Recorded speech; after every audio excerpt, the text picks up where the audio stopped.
Welcome to the Old Time Radio Westerns. I'm your host, Andrew Rhynes, and I'm excited to bring you another episode absolutely free. This is one of over 80 episodes released monthly for your enjoyment. Now, let's get into this episode.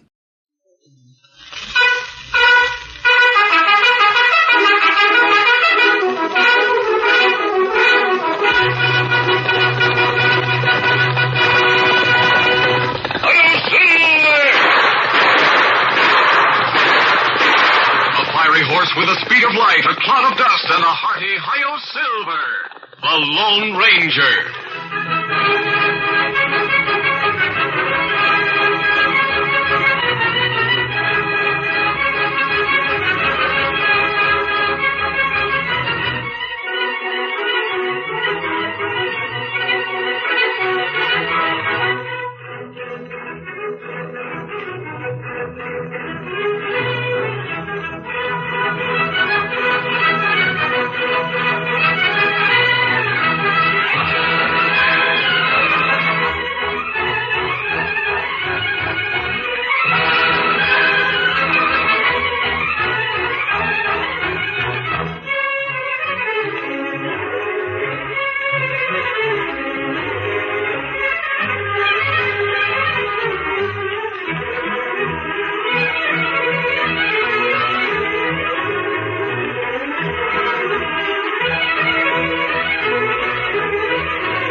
With his faithful Indian companion Tonto, the daring and resourceful masked rider of the plains led the fight for law and order in the early western United States.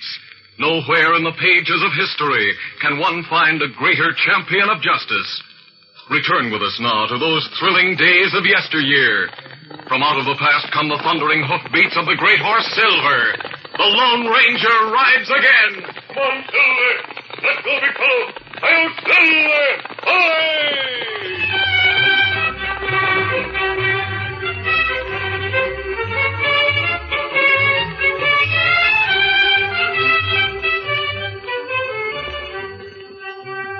It was an hour before midnight. In spite of the snow that fell in large drifting flakes, an unusual brightness was reflected by the shimmering whiteness of the trail.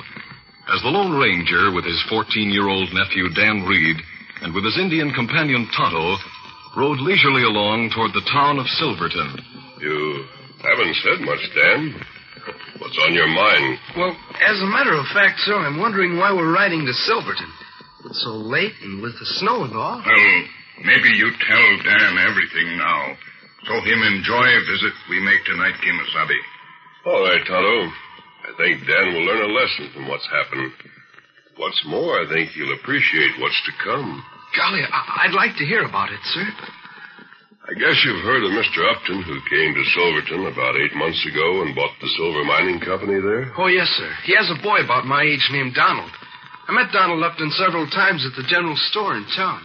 Well, Mr. Upton has an office in town, and Walt Miller was manager of the mining headquarters outside of Silverton. Upton rarely went to the mine and left things out there in Miller's hands.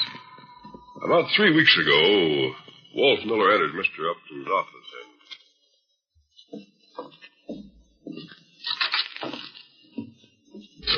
Good morning, Walt.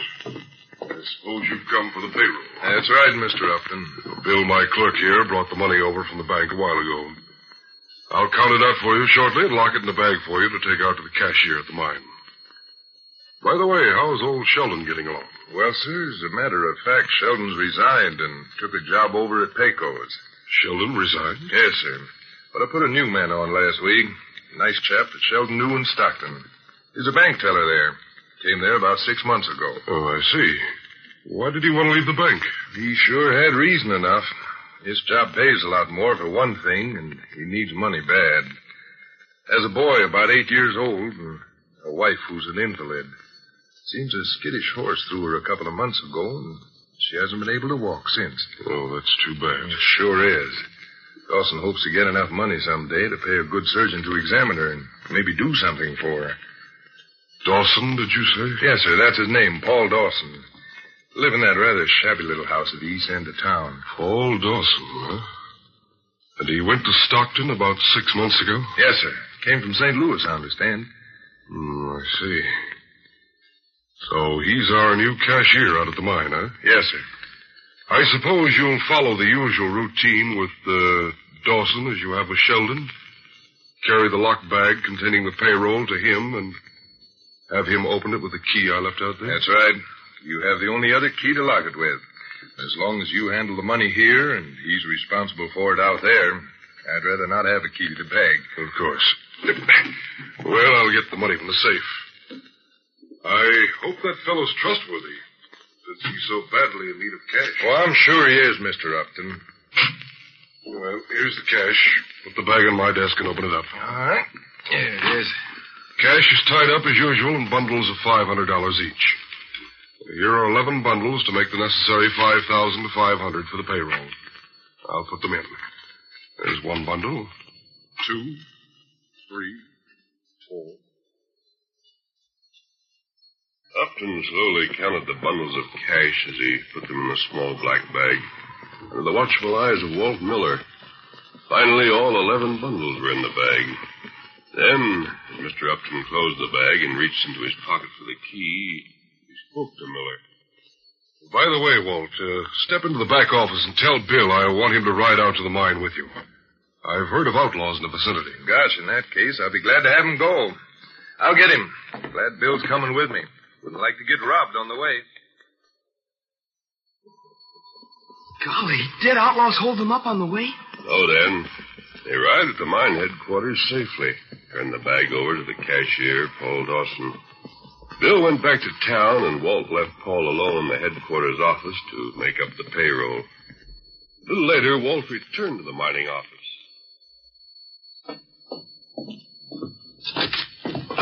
Almost knocked you down, Paul. I was just coming out to call you, Mr. Miller.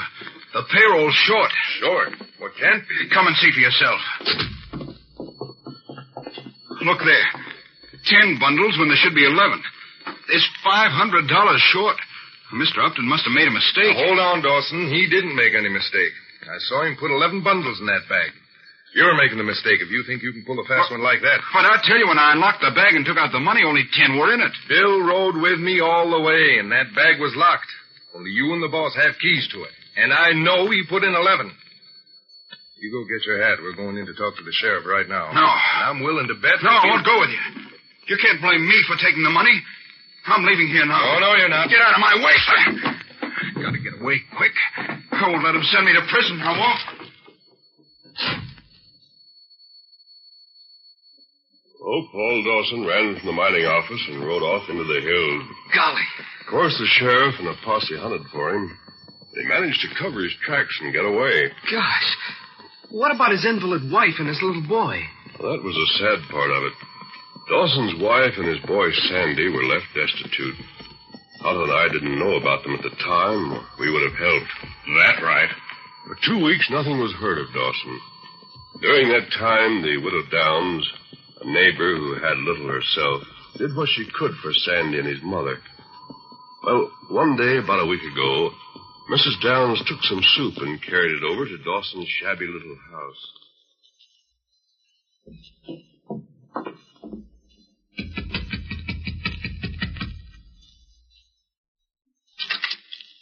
Good morning, Sandy. I brought a bit of soup for you and your mother. Oh, hello, Mrs. Downs. Mom will be awful glad to get some soup. I'm sure she will. I'll bring it in. It's warm and ready to sip, so I'll just take it into the other room for her. Come along, Sandy. Who is it, Sandy? Oh, Mrs. Downs. How nice of you to come over. Here's a bit of soup that'll warm you up, my dear. I'd rather Sandy had it, if you don't mind. Oh, I'm not very hungry, Mama. You take it. Now, there's enough for both. Sandy, lad, bring another bowl like a good boy. Golly, yes. Bless his heart. Another week and Christmas will be here, Mrs. Downs. It isn't fair for a young child to face such a bare, drab Christmas as Sandy'll have to go through. I know Paul didn't steal that money. I thought that somehow he'd get to her. That he'd... Mrs. Downs. You want to ask me something? Yes. Could you take Sandy to the general store? They'll have a bit of tinsel or other trimming hanging about for him to see. Would you mind? Gosh, I'd like to go. Of course I'll take him. We'll go there right now. And while we're gone, Mrs. Dawson, you can take your soup. Have your soup first, Sandy, then we'll walk down to the general store.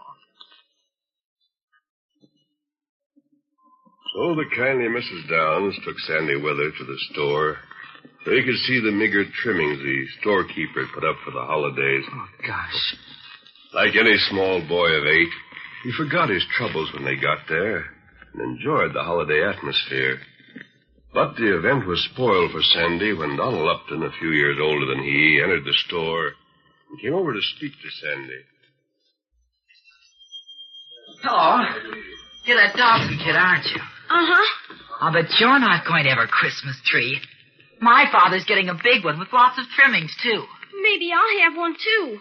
I suppose you think Santa Claus will bring you one. Is that it? My mother says that the real Santa Claus is the spirit of the Christ child that makes people want to give gifts because Christmas is his birthday. And if everyone does right and wishes hard enough, the wishes might come true at Christmas. So there. Aw, do you know what I think? See here, Donald Upton, you've said enough. Sandy, lad, there's a little pine in my yard, and we'll cut that down for a Christmas tree for you.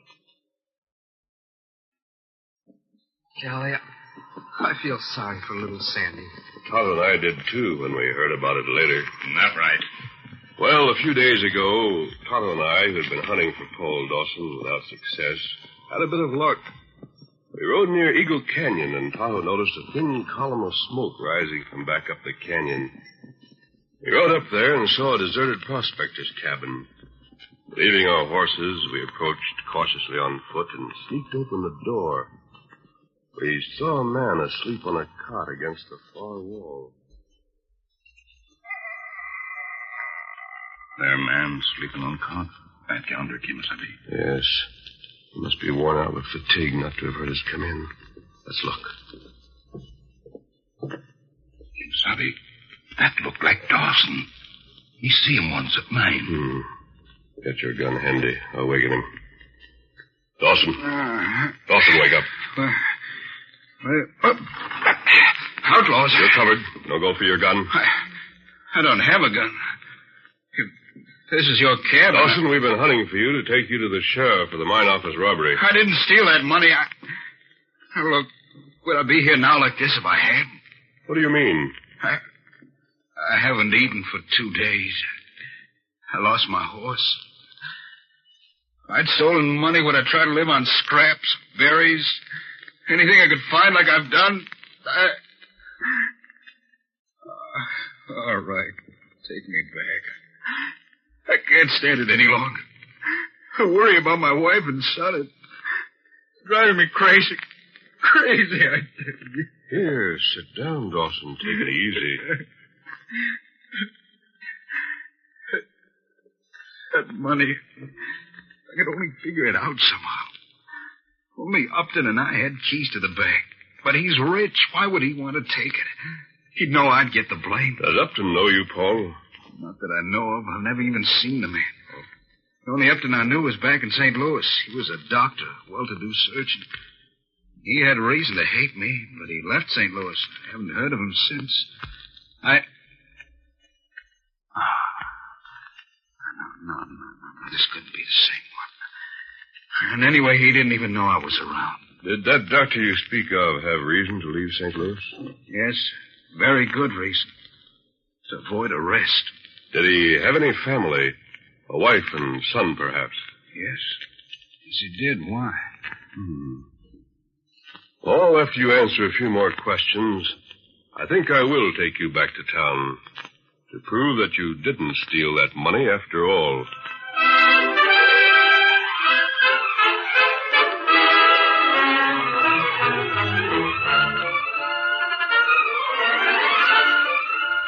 The curtain falls on the first act of our Lone Ranger story. Before the next exciting scenes, please permit us to pause for just a few moments.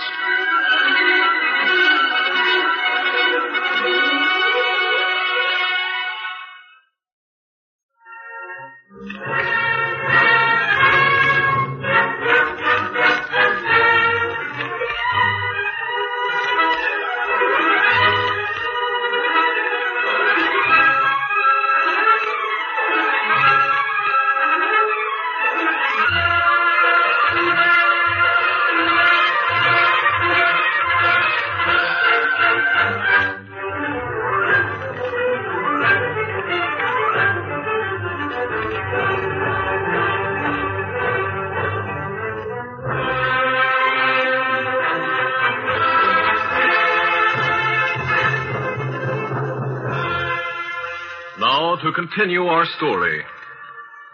As the Lone Ranger with Tonto and Dan Reed rode leisurely along the trail to Silverton in a light snowstorm, the masked man took time to tell Dan the story of Paul Dawson and his little family. Well, Dan, as I've told you, we found Paul Dawson asleep in a deserted cabin and woke him up. His denial of guilt and the few things he told me about a doctor in St. Louis roused my curiosity. So I questioned him further. Both Tom and I were impressed with the way Dawson answered my questions. Now, tell me, Paul, what was it that Dr. Upton did that caused him to leave St. Louis? And what was your connection with the matter? More than 8 months ago, my uncle was sheriff there. He's dead now. Anyway, he made me a deputy, so I worked part-time in a bank, too. Go on. The bank was held up. The 2 outlaws got away, but we got a look at them. We knew one of them had been wounded by one of our bullets. I see. What then? My uncle was quite sick at the time, so I took a posse out after them. The next day, we caught them in their hideout some distance away. The wounded outlaw's shoulder had been treated by a doctor and properly bandaged, as we could readily tell. Yes, I understand. Go on. They both swore that the well-known surgeon, Dr. Upton, had fixed the wound, but that he demanded $1,000 of the stolen money for doing it, promising that he'd send them out of town in his own carriage. Not good. Anyway, I delayed getting out a warrant out for Upton's arrest for a while. The outlaw's story rang true. Someone had seen the doctor's carriage going out of town over the route they had taken. That's interesting. Finally, I went to Dr. Upton's house myself. But someone had tipped him off, and he'd left town. That was proof of guilt? No, wait, let me finish. His wife and son, Donald, stayed on in the fine big house for a while. Then she quietly sold it to some Easterner. Just as quietly left St. Louis to join the doctor someplace. Oh, what then? The outlaws came up for trial, and they were sentenced to hang. Just before the hanging, they confessed that the doctor didn't know they were outlaws at all, and that he didn't demand the money they said he did. Then why didn't he stay to defend himself? Everyone was bitter against him at the time. I guess he felt he didn't have a chance. I'm in a position to know how he felt now. That's right. I had no way of contacting him to let him know. Then when my uncle died 3 months ago, I brought my wife and son out to Stockton and took a job in the bank. A few weeks ago, I got the job at the mine office. That's all there is to it. I see. Then, still thinking that you might be after him, Dr. Upton would do what he could to prevent you from disclosing his identity. At least until after he could put you in such a position that no one would believe whatever you might have said against him. You mean you really think Mr. Upton in Silverton is Dr. Upton? Yes, Paul, I do think so. I intend to make sure. I'm going to take you to stay a short time with someone I know is your friend, until I can have the charge against you cleared. Gosh, mister, if you could do that... Well, Christmas is coming in a few days, and I could go home. Yes, that's what I'm hoping, Paul. Come on, we'll take you back to town now. Golly. Did you get things cleared up like you wanted to, sir? I'm coming to that, Dan. Todd and I left Paul with Mrs. Downs. That night before last, I went to Upton's house. I waited until I knew he was sitting up alone. Then I went to the door.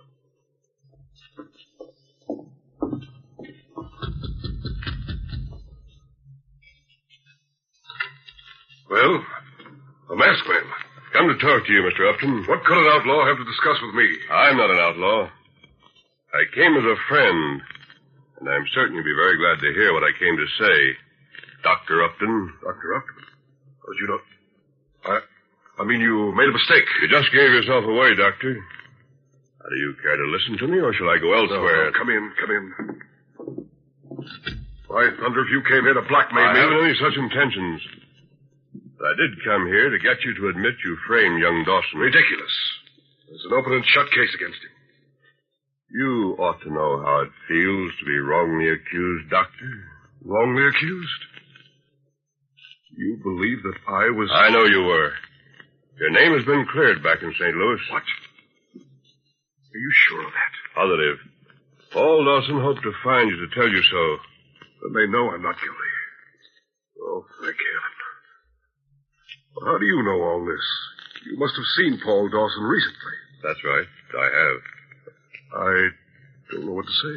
You've done him a great wrong. It's up to you to do what you can to right that wrong. Yes, I did wrong Dawson. I thought he was here to find me, to disclose the facts about me. But I can't admit in front of everyone that I withheld that money from the bag. No, I can't do that. I won't. You've just admitted it to me. It would be your word against mine. They'd take mine. Maybe. I understand the sheriff is out of town. Won't be back until day after tomorrow, Doctor. It's no use arguing. Day after tomorrow is Christmas Eve. It'd be a good day for you to have a talk with the sheriff and clear Dawson. I'll wait until then.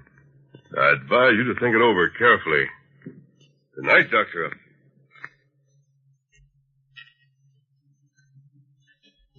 Gosh, did Dr. Upton go to the sheriff? Yes, he did, Dan. And the charges against Paul Dawson were dropped. Mr. Upton explained that he had withheld the money. And I told Paul, you can imagine how he felt. Well, this is Christmas Eve. Just after dark, I took Mrs. Downs and Paul Dawson to Paul's house. When we reached the front porch, we found Dr. Upton waiting. Neither he nor Paul spoke a word. I whispered to them to follow me. Mrs. Downs had told me that Sandy's scraggly little pine tree was up in the front room, and that she and Sandy had trimmed it with bows made of bits of ribbon or little balls of cotton. I had mentally compared it with a big glittering tree I'd seen at Upton's. We quietly opened the door to the darkened room. Sandy had brought a blanket and spread it close to the tree to sleep on. As we tiptoed in and stood just inside, we saw Sandy's figure kneeling near the tree. We listened. My little Christmas tree is better than any of them. And thank you, God, for sending it to me. And please, God, let your spirit of Christmas make my mom well again. Don't bother about a present for me, except only send back my daddy. Donald Upton said there wasn't any Santa Claus, but I know there is, because he's the spirit of the Christ child that makes folks want to give. So please, see that I get what I asked for just now. Amen. Sandy spoke his childish prayer. A moonbeam broke through the clouds and entered the window. It was like a small spotlight from the heavens, touching the little tree and sparkling in the ribbon bows. Then Paul spoke softly, brokenly. Sandy, I've come home. Daddy! Oh, Daddy! My boy. I knew you'd come. I knew I'd get my Bless his trusting little heart. That little tree. It seemed to be touched with the whole spirit of Christmas. And why not, Mr. Upton? A little touch of hope and love went into every little bow on its branches, each one made by Sandy's own hands. Sandy? Who's out there? I'm coming, Mama. Come on, everybody. Turn up the lamp, son, so I can see who's with you. I'll turn it up, Dora. Paul! Oh, Paul, you've come back to us. Yes. And to stay, honey. Oh, everything's all right now. I've been cleared. But who? The masked man is a friend, and a good one. How do you do, Mrs. Dawson? How do you do? Paul, your other visitor? Oh, yes. You know Mrs. Downs. This man is... I am Dr. Upton from St. Louis, Mrs. Dawson. Dr. Upton? Why, The past is forgotten, I hope. The future? Well, as I heard Sandy say, if one wishes hard enough, perhaps I can make you walk again. I feel sure I can. Oh, Johnny, Mama, I got both things I asked for. What you said about the spirit of Christmas is true. I'll always believe in it, Mama, even when I'm grown up. I hope you will, Sandy. I've just begun to believe. Later tonight, I want to bring my son and some others from town to this house. In this simple home, I've really found the spirit of Christmas.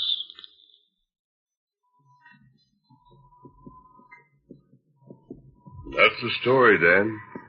Now, there's Dawson's place just ahead.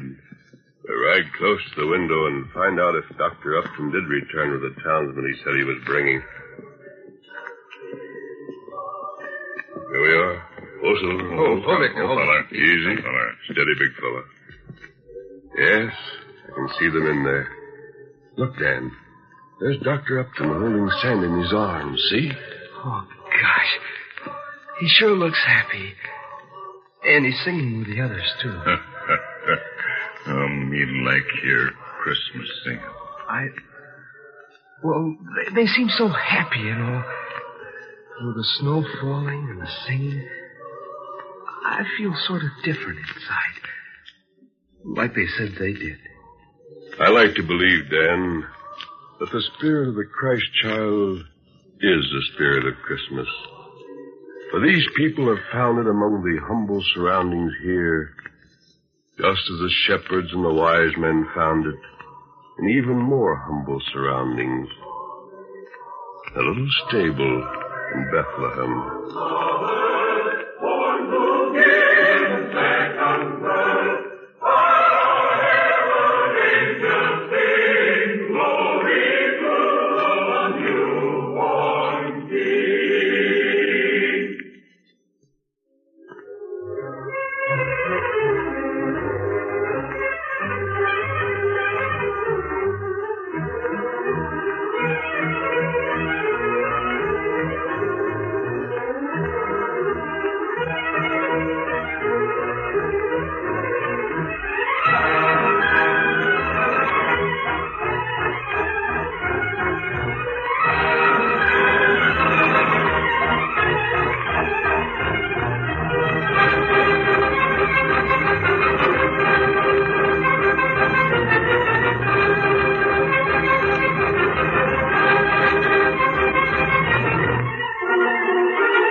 is a feature of the Lone Ranger Incorporated, created and produced by George W. Trendle, directed by Charles D. Livingston, and edited by Fran Stryker.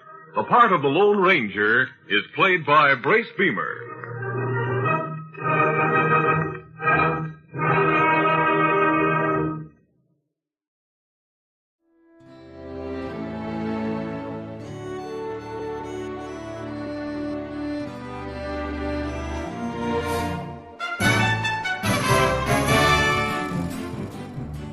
This has been a presentation of OTRWesterns.com, and we hope you enjoyed. Please take some time to like and rate this episode within your favorite podcast application. Follow us on Facebook by going to OTRWesterns.com/Facebook, and subscribe to our YouTube channel by going to OTRWesterns.com/YouTube. Become one of our ranch hands and unlock some exclusive content. We want to thank the following ranch hand, Steve, who joined us recently. You too can join by going to OTRWesterns.com/donate. Send us an email, podcast@OTRWesterns.com, and you can call and leave us a voicemail, 707-986-8739. This episode is copyright under the attribution, non-commercial, share-alike copyright. For more information, go to OTRWesterns.com/copyright. Have a great day, and thanks for listening.